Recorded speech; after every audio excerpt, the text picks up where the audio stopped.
شرکت ملی بوکمکری فرمول 55 بخشیده به جشن بین‌المللی نوروز مسابقه دستخوابانی برگزار نمود. مسابقه مذکور برای دریافت جام فرمول 55 در شهر دوشنبه با اشتراک دوستداران این رشته ورزش جالب و دیدنی صورت گرفت. گزارش در این خصوص. شرکت ملی بوکمکری فرمول 55 در سال 2022 لایحه نوی را عملی نموده است که آن برگزار نمودن مسابقه از روی دلخور رشته ورزش می باشد. در همین روند مسابقه آرم رسلینگ یا خود دستخوابانی دایر شد که بهترین ورزشکاران برای دریافت جام فرمول 55 بین هم رقابت شدید انجام دادند. باید گفت که آزمایش‌ها از روی وزن‌های گوناگون صورت گرفته، در آن بهترین ورزشکاران شهر دوشنبه، ولایت ختلون و شهر نویای توبه جمهوری رقابت نمودند.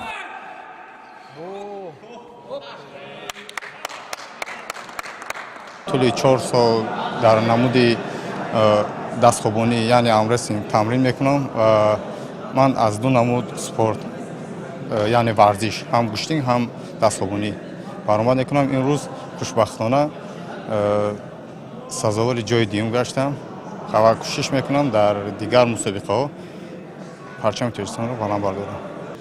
آزمایش‌ها از وزن‌های 50 تا 100 کیلوگرم صورت گرفته، همزمان بهترین‌ها در وزن مطلق نیز بین هم نیروی دستان خود را سنجیدند.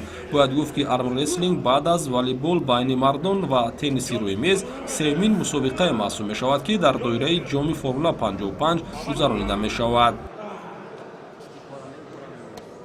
امروز در مسابقه دستخوابانی که با زبان لاتینی آرم رسلینگ است اشتراک کردم. در وزن مطلق جای معین را سزاوار گشتم و در وزن خودم جای اول را سزاوار گشتم و منتداری خود را به شرکت فرمول 55 بیان میکنم که همین گونه مسابقه ها را تشکیل میکنم. شرکت ملی بوکمکری فرمول 55 با تشکیل این لایحه مقصد دارد که برای رشد نمودهای گوناگون ورزش تقویت بخشیدن کار فدراسیای ورزشی، بلند برداشتن تجربه ورزشکاران و رشد و انکشاف دادن رشته‌های معمولی ورزش در کشور می باشد. بعد از انجام رقابت‌ها به بهترین ورزشکاران از جانب شرکت ملی بوکمکری فرمول 55 مدال و افتخارنامه و تحفه‌های خاطره‌ای و پولی تقدیم کرده شد.